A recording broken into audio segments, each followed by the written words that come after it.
Part 1. The Pattern You Can't Escape. What you don't integrate repeats. Most people hear that sentence and think it's poetic. It's not. It's mechanical. If you keep making the same mistakes, it's not because you're stupid. It's not because you didn't learn the lesson. And it's not because you lack discipline. It's because something in you remains unfinished. And unfinished things don't disappear. They loop. Look at your life. Same relationship dynamics, different person. Same financial stress, different job. Same emotional reactions, different situations. Same promises to yourself, same collapse. You tell yourself, this time I'll do it differently. But you don't, because insight alone doesn't stop repetition. Integration does. Most people confuse understanding with integration. Understanding is mental. Integration is structural. You can understand a pattern perfectly and still be ruled by it. Because patterns don't live in your intellect. They live in your nervous system, your emotions, your identity. Repetition is not a punishment. It's a signal. Life is not asking, did you notice? Life is asking, did you change internally? And if the answer is no, the situation comes back, slightly altered, often intensified. That's why people say, why does this always happen to me? Because the pattern hasn't completed its cycle yet. Here's the core principle of this video. A pattern repeats until the part of you that creates it is integrated, not fixed, not suppressed, integrated. And integration does not mean becoming perfect. It means becoming whole. Let's be precise. A mistake is rarely about the action itself. The action is the symptom. The cause is usually one of three things: an unintegrated emotion, an unintegrated belief, an unintegrated identity. For example, you don't just choose the wrong partner. You repeat a dynamic that feels familiar to your nervous system. You don't just self-sabotage. You protect an identity that would be threatened by success.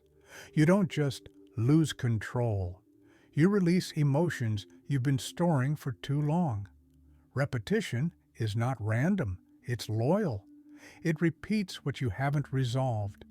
And the mistake people make is trying to stop the behavior without addressing what the behavior is loyal to. So they fight themselves. They use discipline against fear, willpower against shame, rules against identity. That never works for long, because the system always defaults to what feels internally coherent, not what sounds good intellectually. So, before we talk about how to stop repeating mistakes, we need to understand why repetition feels safer than change. That's where most people get stuck. And that's what we'll break down next. Part 2. Why repetition feels safer than change. Here's the uncomfortable truth. You don't repeat mistakes because you like suffering. You repeat them because they preserve familiarity. And familiarity feels safe, even when it hurts. Your nervous system does not prioritize happiness. It prioritizes predictability. What's predictable feels controllable. What's controllable feels safe. That's why chaos, often feels safer than peace you don't. If you grew up around emotional instability, calm may feel boring or suspicious. If you learned love through tension, healthy closeness may feel empty. If you learned worth through performance, rest may feel like danger. So when life offers you something different, something cleaner, quieter, more stable, your system resists, not consciously, automatically, and you call that resistance a mistake. But from the system's perspective, it's protection. Let's look at three common repetition loops. First, emotional avoidance. When an emotion is too intense or too threatening, you don't integrate it. You avoid it. You distract. You intellectualize. You numb. You stay busy. But avoided emotions don't disappear. They wait, and then they surface indirectly as irritability, as overreactions, as exhaustion, as impulsive decisions, as sudden collapses.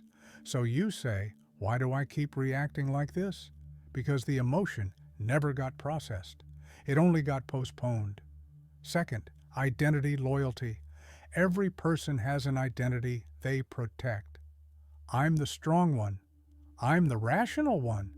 I'm the independent one. I'm the good one. I'm the one who doesn't need anyone. When a new situation threatens that identity, the system resists, not because the identity is true, but because it's familiar. So you repeat choices that keep the identity intact, even if those choices cost you growth, intimacy, or freedom. You might say you want change, but unconsciously, you want consistency. Third, unintegrated lessons.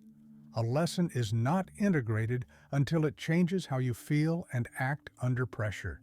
You can say, I learned my lesson. But if, under stress, you default to the same reaction, the lesson stayed intellectual. Life doesn't test what you say you learned. It tests what you embodied. That's why patterns repeat with pressure, because pressure reveals integration. So, how do you actually break the loop? Not by forcing yourself to do better, but by completing what was left incomplete. And that's the final part. Part 3. How to integrate and break the loop. Integration starts with a shift in attitude. You stop asking, how do I stop this behavior? And you start asking, what is this behavior protecting? Because every repeated mistake serves a function. Your job is to understand the function, not attack the symptom. Here's a practical integration process. First, identify the repeating situation. Be specific, not I mess up relationships, but I pull away when things get emotionally close, not I procrastinate, but I delay when something would make me visible. Precision matters. Second, identify the emotional core. Ask yourself, what emotion shows up right before the mistake? Fear, shame, anger, helplessness, loneliness, pressure. Most people skip this step. That's why nothing changes. Third, locate the origin. Ask, when did this emotion first become overwhelming? Not analytically, somatically. When did you learn this feeling is dangerous? That moment created the pattern. Fourth, integrate. Don't eliminate. Integration means allowing the emotion without letting it run the system. You don't suppress fear. You stay present with it. You don't act out anger. You feel it without discharging it destructively. You don't obey shame. You let it exist without letting it decide. This is how the nervous system learns safety, not through force, through presence. Fifth, choose differently once, not forever. Once, one conscious interruption of the pattern is more powerful than 1,000 promises. Say the thing you usually avoid. Stay when you usually run. Pause when you usually react. That moment is integration in action. Because integration is not a concept. It's a lived experience of staying present where you used to disappear. And here's the key realization. When a pattern is fully integrated, it stops repeating. Not because you won, but because it no longer has a job. The system updates, and suddenly, what used to feel inevitable feels optional. That's when mistakes stop being cycles and start becoming choices. Not perfect choices, but conscious ones. And that's real change. If this resonated with you, don't rush past it. Notice what pattern came to mind while listening. That's not an accident. If you want more content like this, calm, precise, and focused on real inner change, you can follow this channel. New videos will continue exploring psychology, integration, and self-mastery. Thanks for listening. I'll see you in the next one.